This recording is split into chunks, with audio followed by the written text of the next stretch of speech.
యేసునాథుని మేలులు తలచి యేసునాథుని మేలులు తలచి స్తోత్రం చెల్లింతుము స్తుతి స్తోత్రం చెల్లింతుము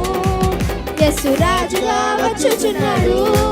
భూలోకమంతా తెలుసుకుంటాడు